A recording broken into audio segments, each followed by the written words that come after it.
নমস্কার, আমি সোনালী। সোনালী স্টাডিতে আজকে শুনবেন শ্রদ্ধেয় বিভূতিভূষণ বন্দ্যোপাধ্যায় রচিত দাদু গল্পের তৃতীয় পর্ব। আগের পর্বে আপনারা শুনেছেন বৃদ্ধ তার নাতি নাতনিদের গল্প শোনাতে শোনাতে তার বৌমা তার জন্য ভাত নিয়ে এসেছিল। তারপর কি হলো সেটাই দেখা যাক তৃতীয় পর্বে।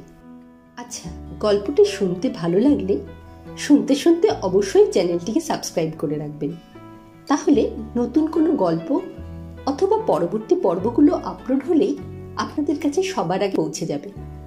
শুরু হচ্ছে দাদু গল্পের তৃতীয় পর্ব। আমরা বললাম, ঠাকুরদা, মা ভাত এনেছে। ও, এসো বৌমা, কি রাঁধলে? মাছের ঝোল আর চচ্চড়ি। হরিশ আসেনি বৌমা? না, এখনো এলো না? রাত তো অনেক হয়েছে। রাত বেশি হয়নি, আপনি খেতে বসুন, আমি দুধ আনি। হরিশ এলে বলো আমার সঙ্গে যেন দেখা করে। মা চলে গেলেন। ঠাকুরদাদার সামনে দাঁড়ালে ঝুড়ি ঝুড়ি কথা বলতে হবে। ঠাকুরদাদা খাওয়া শেষ করে কিন্তু অন্য দিনের মতো শুতে গেলেন না। ঠায় অনেক রাত পর্যন্ত রোয়াকে বসে রইলেন, আর কেবল মাঝে মাঝে যার তার পায়ের শব্দ শুনে বাবার নাম ধরে ডাকতে শুরু করলেন। অনেক রাত্রে মা বললেন, বাবা, আপনি এবার শুয়ে পড়ুন, ফুচুকে পাঠিয়ে দিই, আপনাকে শুইয়ে আসুক। হরিশ এসেছে? না। কেন এলো না এখনো? আপনার কিছু মনে থাকে না? তিনি গোয়ারে গিয়েছেন মনে নেই? বুধবারে আসবেন আপনাকে বলে গেলেন যে। শুয়ে পড়ুন। ঠাকুরদা বসে কি ভাবলেন, কথার উত্তর দিলেন না। হয়তো মনে পড়ল বাবার গোয়ারি যাওয়ার কথা। ফুচু গিয়ে তাকে শুইয়ে দিয়ে এলো। অনেক রাতে শুনলাম ঠাকুরদার ঘর থেকে কান্নার শব্দ আসছে। মা শুনে বললেন, দেখে আয় কি হলো।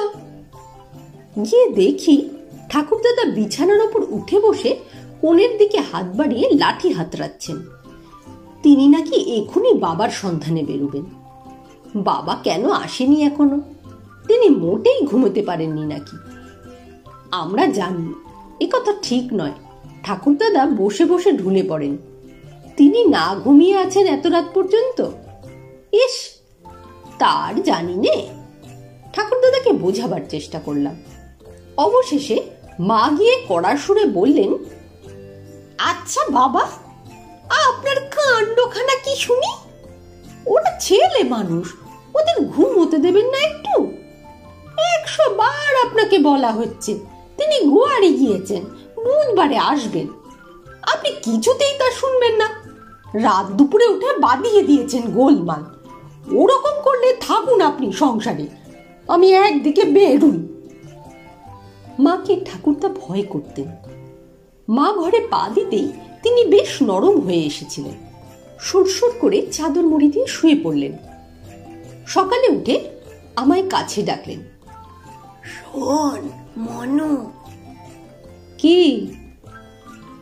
দাদা ভাই আমার, দাদু আমার, একটা পয়সা দেব এখন। ঠাকুরদাদা নিঃস্ব লোক, তিনি পয়সা দেবেন এ কথা যদিও আমি বিশ্বাস করিনি, তবুও বলি, কি বলছেন? তোর বাবার চিঠি এসেছে? না। আজ কি বার? সোমবার। হরিশ কবে আসবে? বুধবারে। আচ্ছা আচ্ছা, যা। বুধবারে বাবা কি জন্য যেন এলেন না। ঠাকুরদাদা সারাদিন রোয়াকে বসে রইলেন, গম্ভীর মুখে তামাক খান, আর মাঝে মাঝে বলেন, কে এলো? হরিশ? কিসের পায়ের শব্দ রে? ফুচু, নীলু। ফুচু বলে, আমাদের রামিকার বক না ঠাকুরদা, এই রকম চলল সারাদিন। রাত্রে খাবার সময় খেতে বসেছেন, আর মাঝে মাঝে কান খাড়া করে রেলগাড়ির শব্দ শুনবার চেষ্টা করছেন। মুখে কিছু বলেন না, হঠাৎ বড় গম্ভীর হয়ে গিয়েছেন। আমি তামাক সেজে ঘরে ঢুকতেই চমকে উঠে বললেন, কে? আমি মনু। 9টার গাড়ি গিয়েছে জানিস? এখনো যায়নি, আপনি শুয়ে পড়ুন। শব্দ পাসনি গাড়ির? না। ও, বাবার কথা মুখেও আনলেন না, বললেন, পান ছেঁচে এনেছিস, নিয়ে আয়। বাবা তার পরদিনও এলেন না। ঠাকুরদাদা কিন্তু আশ্চর্য রকমের গম্ভীর হয়ে গিয়েছেন, আর কিচ্ছু জিজ্ঞেস করেন না, বাবার নাম ধরে ডাকেনও না। শুক্রবার দিন সন্ধ্যের গাড়িতে বাবা বাড়িতে এলেন। ঠাকুরদাদা অভিমানে কথাই বলেন না। বাবা বুঝতে পারলেন, মাকে বললেন, বাবার দেখছি রাগ হয়েছে, যাই দেখি ব্যাপারটা। ঠাকুরদাদা তামাক খাচ্ছেন। বাবা গিয়ে বললেন, বাবা। পায়ের ধুলোনির প্রণাম করলেন। ঠাকুরদাদার মুখে কথা নেই। বাবা কেমন আছেন? ঠাকুরদাদা নিরুত্তর। বাবা রাগ করেছেন নাকি? তা আমি আবার রানাঘাট যাচ্ছি কাল সকালবেলা। রাগ হয় না? এবার ঠাকুরদাদার কথা না বলে থাকতে পারলেন না, কেননা ওই যে বাবা বললেন কাল সকালেই রানাঘাট যাবেন, ওতেই ঠাকুরদাদার রাগ জল হয়ে গিয়েছে একেবারে। বাবা হেসে বললেন, আপনি রাগ করতে পারেন, তবে আমি পরের কাজ করি। কাজ সারতে গেলে 2-1 দিন দেরি হয়েই যায়। আমার জন্য কি আনলি? ভালো জিনিস এনেছি, আপনার ভালো লাগবে। কেষ্টনগরের সর ভাজা। তা দিতে বলবো মাকে। সে সময় মা কালীতলায় প্রদীপ দিতে গিয়েছিল। আসতে দেরি হলো।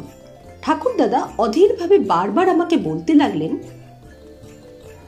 এলো তোর মা। মনু। বাবা চলে গিয়েছেন নটবর বাণিজ্যের চণ্ডী মণ্ডপে পাশা খেলতে। ঠাকুরদাদা আমাদেরই বারবার জিজ্ঞেস করতে লাগলেন, জানা তোর মার কাছে? ঠাকুরদাদার উদ্বেগের ন্যায্য কারণ ছিল না যে তা নয়।